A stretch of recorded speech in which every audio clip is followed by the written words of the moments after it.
Heather? Hello? Hi, Heather. Okay. Great. Thanks. How are you? I'm fine, thanks. How are you? Not too bad. Thanks. Good to speak to you. Where exactly are you today? I am exactly in my flat in London. Lovely. And Okay. yeah, you're back with a vengeance. Well, back with a new album. Let's put it that way. Actually, I don't want to think of it as a vengeance. I think it's more of a positive, kind of laid back. Yes. Kind of vengeance. Yes. Can you believe that this is album 4 already? No. When I first started, I just thought, my goal was to make an album. I thought that would be a life's achievement. Mm. But what happens after you make each album is you just want to make another one. Mm. Like, it's addictive. Yeah, like most things, and not to say that the albums that came before it were not as good, but are you particularly proud of this album? I feel very attached to all the albums I've done. They kind of represent different phases of my life, and they're all very personal to me. So I couldn't say that I like one better than the other. They're just different times. And a process. I think just reading, how this album came together, almost a very natural process. Nothing, it all seemed to come together on its own. Yeah. Well, some of it did. I wrote the album on a trip back home to Bermuda because I can't really write on the road. It's too chaotic. I love being on the road. I absolutely love playing live, but it's a totally different frame of mind to writing. Because writing's a very inward thing and touring's a very outward thing. So yeah, I wrote all the songs, and then I came back to London and intended to make some demos first of all, but and we were in a very small room, so small that, if you turned around, your guitar would hit the person next to you. So we were just having a really relaxed time, having a bottle of wine and just spending the week making these demos. But I realized halfway through that the atmosphere was really pretty special that we were getting on tape, and that is the most important thing when you make a recording. It's the atmosphere and the performance, and it doesn't matter if you go into the best hi-fi studio in the world, a record is dead without those elements. So, yeah, I used some of those recordings on the album. Because, this album came, the last album you toured quite extensively. You came all the way down to South Africa as well, which was fantastic. I did catch that show in Cape Town, which was very special, I think, and the fans down here really appreciated that. But the audience was wonderful. Yes, as I say, it was very unexpected, I think. And when it's so funny because you write these little songs in your bedroom, and then they take you all over the world. It's pretty cool. As an artist, like we were saying, this is album 4. You had anticipated doing only one album, and that would have been enough, and then it became more.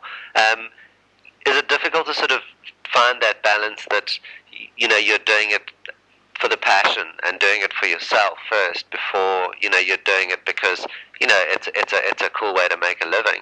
Yeah. No, it's always that way for me. I'm always writing. When I write songs, I write them really for myself because I need to write them, and because for me it's such a creative challenge. I just find it very fulfilling to write a song.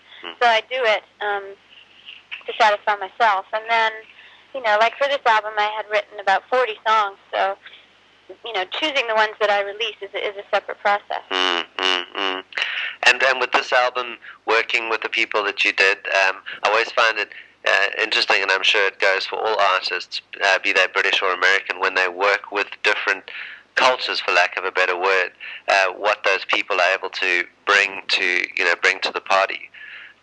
Was that something that that you enjoyed hearing? What, working with different people? Yeah.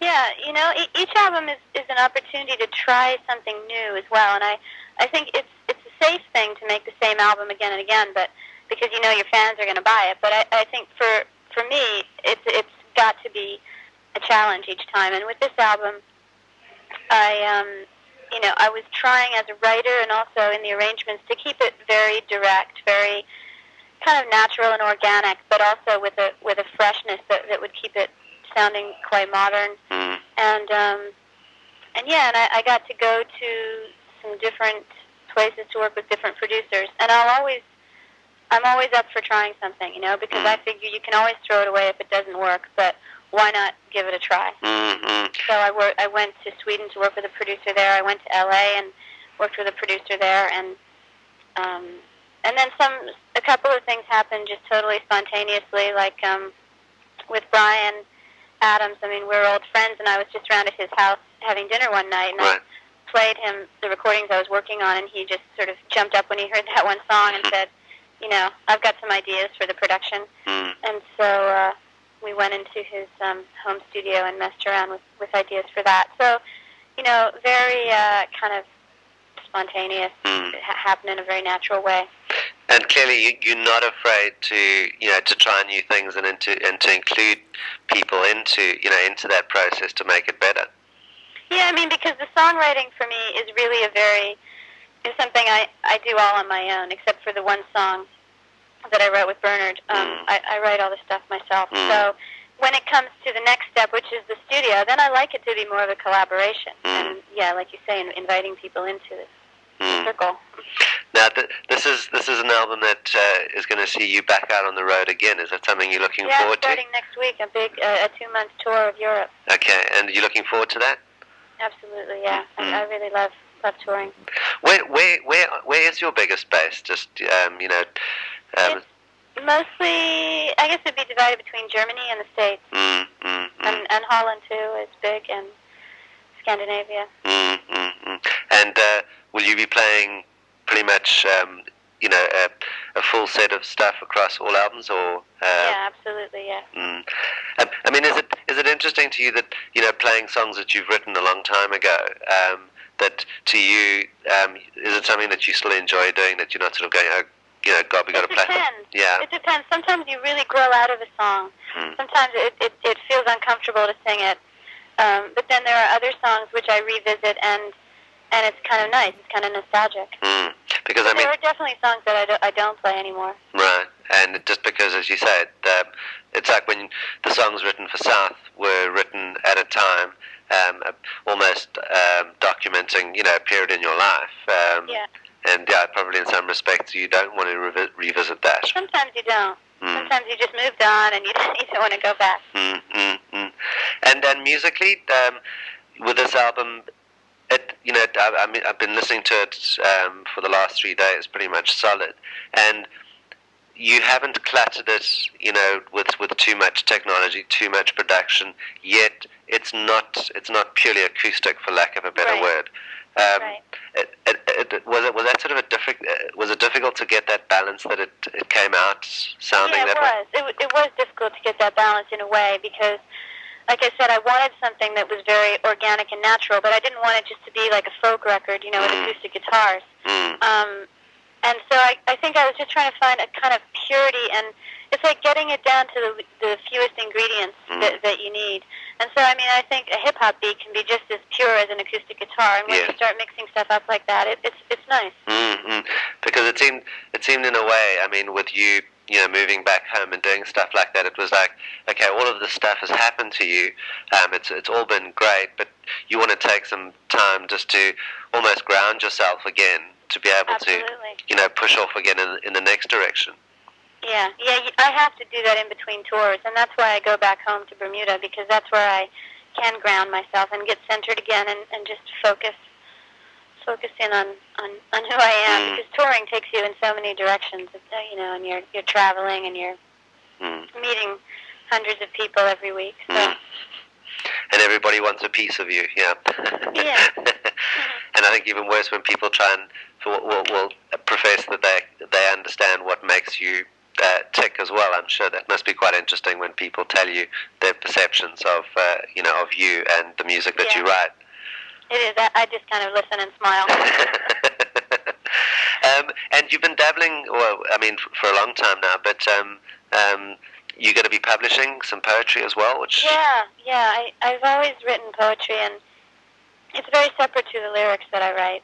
Lyric, when I write one, is always attached to a melody. I write the music and the words together. So when I write a poem, it's something different. It has its own rhythm, and it stands on its own. And I think there's something sort of more intimate about poems. And I was just thinking about your brother the other day. He hasn't done much for a while. Is he known down there? He is. His album was released here. Oh, that's great. I'll tell him. Yeah. Because, he lost his record deal.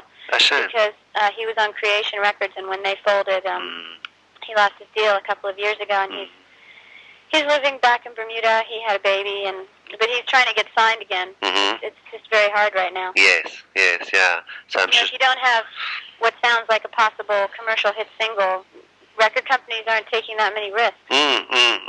Because I must say, the first single for this album is, certainly the most commercial track on it. I wouldn't have chosen it. No. That's the thing. As a single, I would probably choose something that would flop on the radio. That's why you do what you do, and they do what they do. Right. Well, Heather, thank you for your time. It's been great speaking to you. All right, thanks a lot. Good luck with it. Not that you need it. Well, everybody needs it. No, well, hopefully we can get you back down to South Africa at some point, and you can play some of the new tracks to us. Yeah, I hope so. Great. All right. Thank you so much. Take care. Thanks. Bye-bye. Bye.